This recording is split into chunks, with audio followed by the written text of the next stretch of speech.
Beginning at the first verse, it says, "And there went a man of the house of Levi, and took to wife a daughter of Levi. And the woman conceived and bare a son.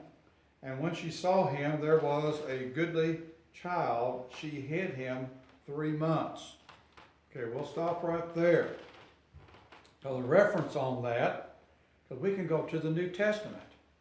In Hebrews, the 11th chapter, it has reference to these very verses here about the birth of Moses. And beginning at the 23rd verse, it says, "By faith Moses, when he was born, was hid 3 months of his parents, because they saw he was a proper child, and they were not afraid of the king's commandment." Now, first of all, you notice it says, "By faith Moses." Well, the faith actually is to be attributed to the parents of Moses in this particular verse, because it's talking about his birth as, being born, an infant. And we know infants, they don't exercise faith.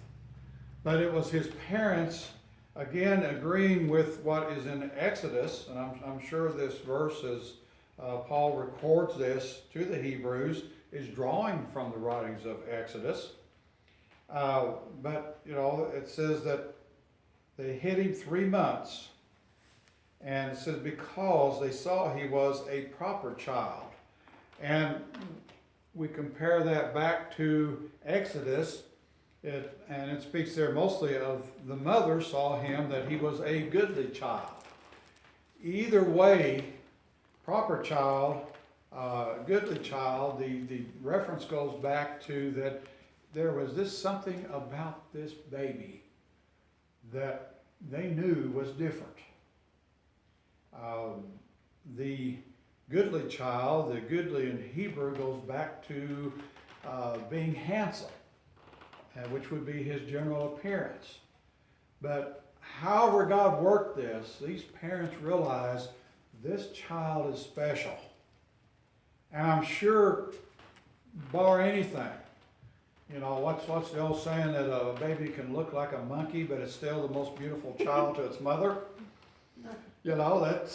But there was something special that God used here, that the parents recognized that we've got to really work at this to save this child's life. This is special. And they did it by faith. They trusted in God. And as it says again in Hebrews, that how that they feared God more than Pharaoh. And I'll just continue on there because it's going to touch on these other verses in this second chapter. It says, "By faith Moses, when he was come to years." Now, this time when it says by faith, refers to Moses proper. And it says, "refused to be called the son of Pharaoh's daughter." Now, that is important in the sense that who was the ruler, who was the top, his word was law in Egypt? Pharaoh. And to be called even the son of Pharaoh's daughter, and we'll get into the actual what's going on here, but he was in one of the most choice and prime and privileged positions of the nation. The son of Pharaoh's daughter. He had privileges that the common Egyptian would not have access to. And let me finish this reading here. The 25th verse is, "choosing rather to suffer affliction with the people of God than to enjoy the pleasures of sin for a season, esteeming the reproach of Christ greater riches than the treasures in Egypt, for he had respect unto the recompense of the reward. And by faith he forsook Egypt, not fearing the wrath of the king, for he endured as seeing him who is invisible. And again, this is going to, we're going to see this in the second chapter of Exodus, how it's kind of condensed here of what is written of him, but it's attributed, this is Moses, but what motivated him? It was faith, his trust and reliance in God. Moses is one of the prime characters of the Old Testament, as far as, you have Abraham, you have Moses, you have David. These are persons that are outstanding and probably the best known of the Old Testament. And not that there weren't others that did quite a bit as well, but these are the main characters, we say. And it wasn't because Moses was Moses, it was because of God. His actions, his movings, and in this particular case, by faith, Moses did this. He realized there was something greater than just Egypt. The treasures of Egypt. Egypt was the richest nation, the richest empire of that era of time. So again, the privileges that he had. And to touch on that, the 7th chapter of Acts, and we'll get back to Exodus here directly, but I want to touch on these first. Because even though it's in the New Testament, it gives us some background for Exodus itself. And the 7th chapter and the 18th verse. Now this is we'll say the sermon of Stephen. It was his defense before the council. He was called in for preaching Christ. And one of the longest sermons recorded in the Bible. I mean, here was Paul, he was out doing all these preaching and everything, but Stephen's, as far as we'll say the message, this is one of the lengthiest that is recorded. But beginning at the 18th verse, and again, Stephen is relating the history of the Jews. This is God's working amongst his covenant people, is what Stephen is presenting here, and ultimately he's going to come up to Christ. But he says, till another king arose, and he just related how that Jacob and his people had went down into Egypt. Till another king arose, which knew not Joseph. The same dealt subtly with our kindred, and evil entreated our fathers, so that they cast out their young children, to the end they might not live. Now that's covering what we have studied thus far. In which time Moses was born, and was exceeding fair. Again, Exodus says he was goodly. Hebrews says they understood he was a proper child. Here Stephen speaks of being exceeding fair. There was just something about Moses that God used to attract his parents, to relate to them. You need to do something special with this baby. Anyway, and nursed up in his father's house 3 months, and when he was cast out, Pharaoh's daughter took him up and nursed him for her own son. And Moses was learned in all the wisdom of the Egyptians, and was mighty in words and in deeds. And when he was full 40 years old, it came into his heart to visit his brethren, the children of Israel. And seeing one of them suffer wrong, he defended him and avenged him that was oppressed, and smote the Egyptians. For he supposed his brother would have understood how that God by his hand would deliver them, but they understood not. Now I'll stop there, because come back to this again in Exodus. But just a few things to point out. We know that he's raised in Pharaoh's daughter. She took him in. And the 22nd verse, that Moses was learned in all the wisdom of the Egyptians. Ancient Egypt was known for their learning, for their skills in their learning. I mean, you got the pyramids, you got all these cities that were built, that the engravings, they had a system of writing. They followed the stars. They understood the ways that God had set forth as far as the pattern of nature. Remember, the Egyptians, they were established and grew and prospered because a lot of it was the Nile River, and it flooded a certain time of the year. Now, God had set all this in motion, but they didn't know that. And so when the Nile flooded, they knew, don't be out in the fields because they're underwater. But when the Nile would recede, they would have the fresh, the rich soil there. They could go out and plant their crops. They prospered in that sense. Militarily, the Egyptians was a military force to be reckoned with in the world at that time. Moses, when he was learned in all the wisdom of the Egyptians, he was instructed not just as a common Egyptian, but as of the household of Pharaoh. Privileged. He was trained to command and to lead. You don't reckon that God had a hand in this? Because when finally we get to the point that Israel is led out of Egypt, Moses is leading them, and there are a vast number of people.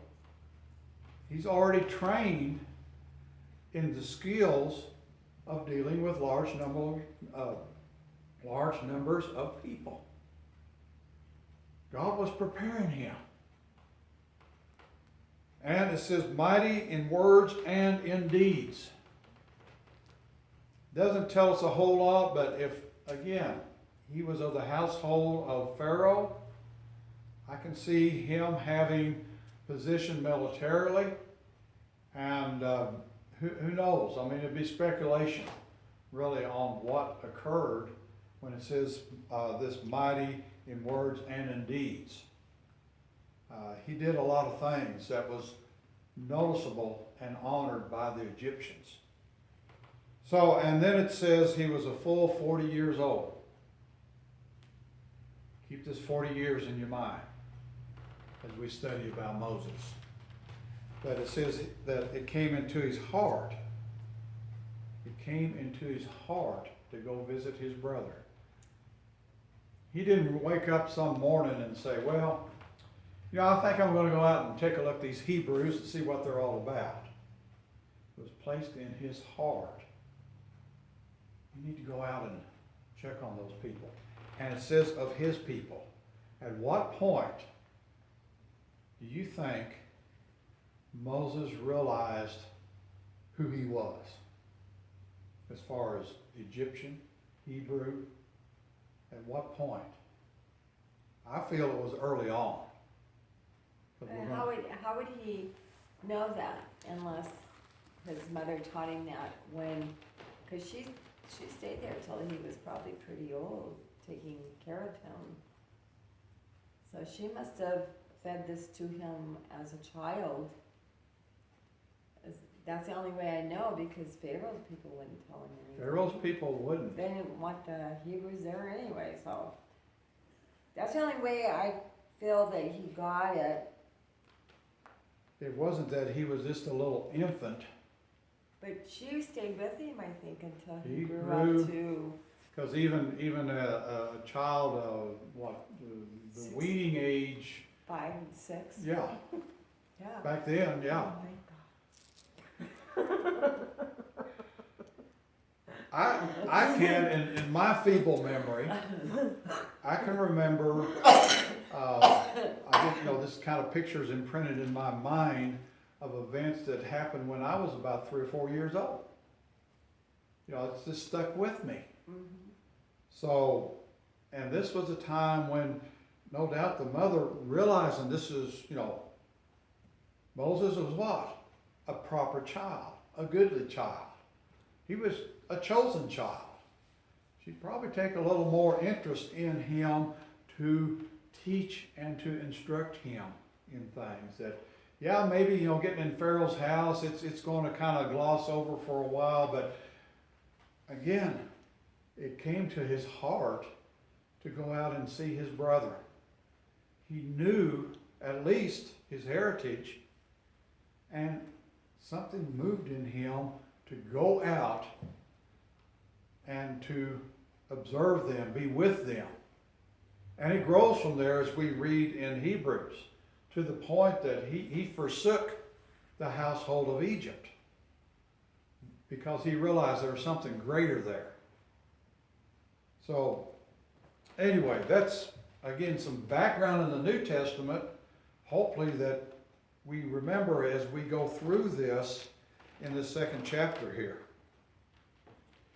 So, 3rd verse says, and when she could no longer hide him, she took for him an ark of bulrushes, and daubed it with slime and with pitch, and put the child therein, and she laid it in the flags by the river brink. River, naturally, we think of as the Nile River. Although I'm sure there were, tributaries that were coming in there, some streams, perhaps even the irrigation canals, as far as dug out, there would be channels of water. But we always think of the Nile. And she could no longer hide him. And I'm sure many a mother was attempting the same thing, trying to hide their children. But they would be found out one way or another. And no doubt not all the time either. It was a very perilous time for this people. But what was Pharaoh's decree? And all the male babies be killed. That they be cast into the river. I mean, that was the form of the killing. So, we don't have this little minute details here, but the mother realizes that, you take out to the river, and that's what to be done. But by faith, I go back to Hebrews 11, by faith, it says that she took for him an ark of bulrushes. Now, an ark here simply means a box. I view it kind of a basket, but in the Hebrew, ark means a box. The Ark of the Covenant was a box.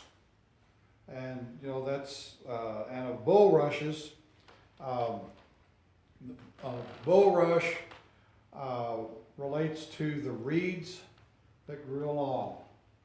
And of course the Egyptians, one thing that they're noted for historically is papyrus, or papyrus, pronounce it one way or another, which was made from the reeds. It was a form of paper, where we get the word paper today. It's from this type of reeds. And, they made scrolls and all this stuff out of it.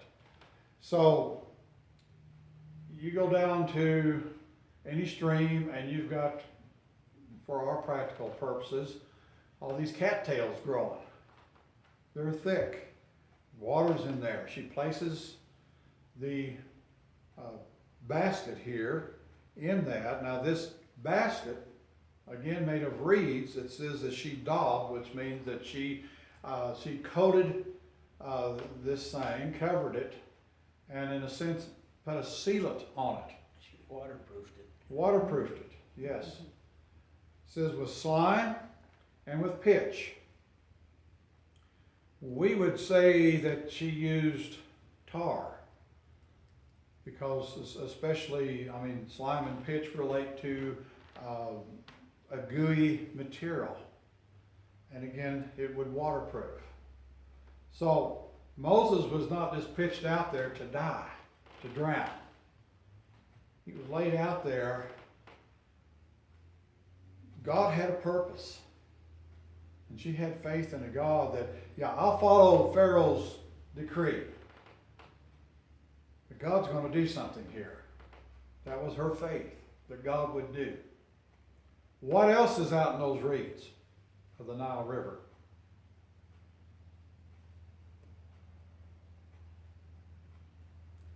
Walking handbags.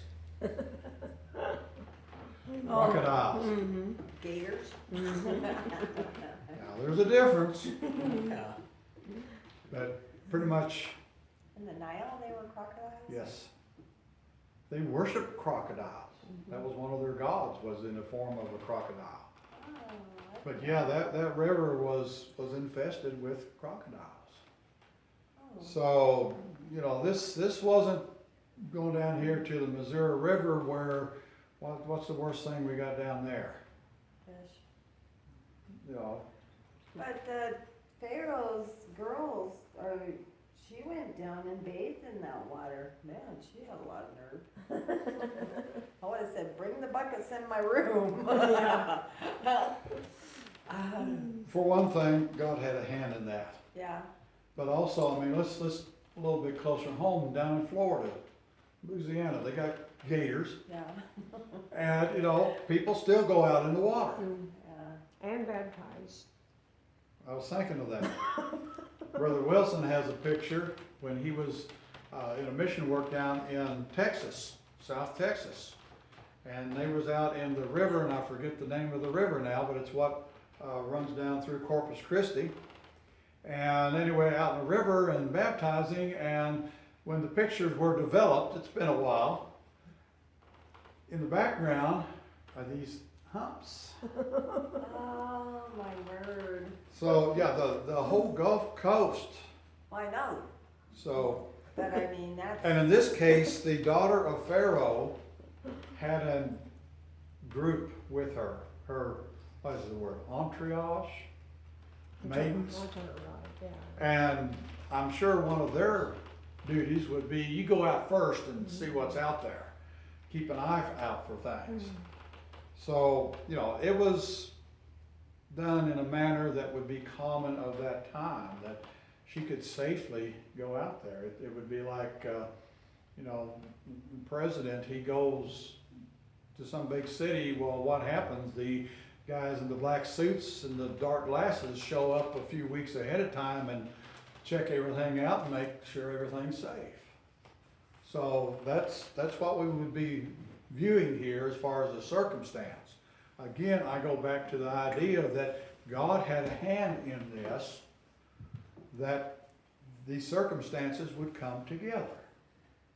I think we can all look in our lives and see circumstances that came together that normally it would be like, how did this happen?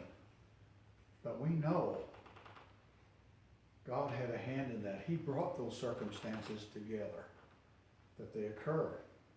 And like I say, I'm sure we all have something we can think of. But anyway, so here's this little baby floating around on the water in the river amongst all these reeds. And it says in the 4th verse, and his sister stood afar off, to wit,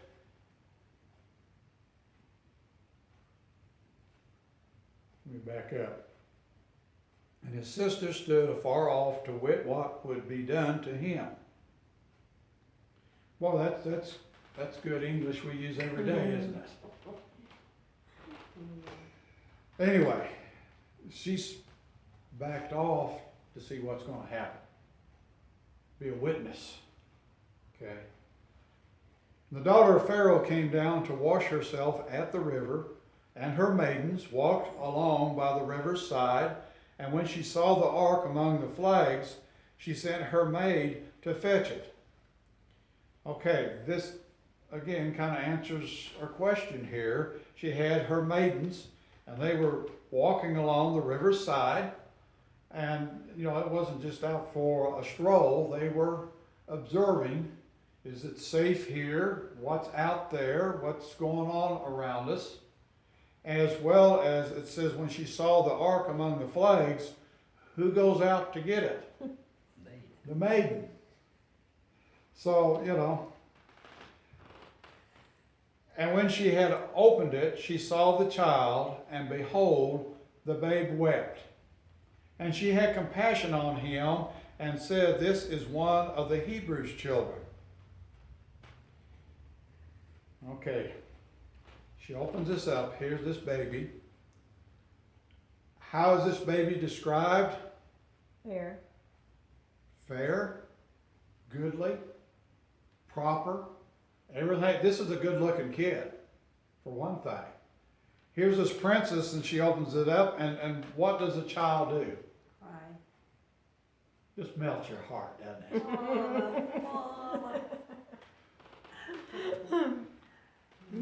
And it says she had compassion on him. You can understand this. Yeah. You know, it's like Brother Eric, he finds a little stray puppy. He's got to take it home. Yeah, my cats would have it for lunch. But anyway, she had compassion on him. But she recognizes this is one of the Hebrews' children. Well, for one thing, wouldn't be too expected to find an Egyptian child floating around out there, because the Pharaoh's edict or decree was directed toward the Hebrews. Secondly, I'm sure this child had some kind of clothing on him. He's 3 years old. And the Hebrews, 3 months. 3 months. Yeah. Thank you. He grew up quick, didn't he? Yes, he did. But still, at 3 months, the Hebrews had a distinctive type of dress that they would be recognized. They were more of a rough, backwoodsy type of people compared to the Egyptians. So anyway, she recognized this as one of the Hebrews' children. And we are running out of time, so we'll stop there at the 6th verse and continue on next week. Any thoughts or questions on what we have studied thus far? I mean, God is working in this. There's no question about this. Even though the great powers of the world at that time was in opposition, God's still in control. And in ways that you might look at as kind of peculiar, maybe as minor in a sense, but he's bringing some things to pass that's going to be a very great event, one of the great events of world history for that matter. So any thoughts, comments, or questions? Well, I'll go back why she thought knew that he was a Hebrew child. Because mom had him for 3 months. What did the Jews do to their boys? 8 days. 8 days. What did the Egyptians do? Nothing. So as soon as mom, this lady, the daughter of Pharaoh, found this baby, he was crying. Okay, when a baby's crying, one of two things is wrong.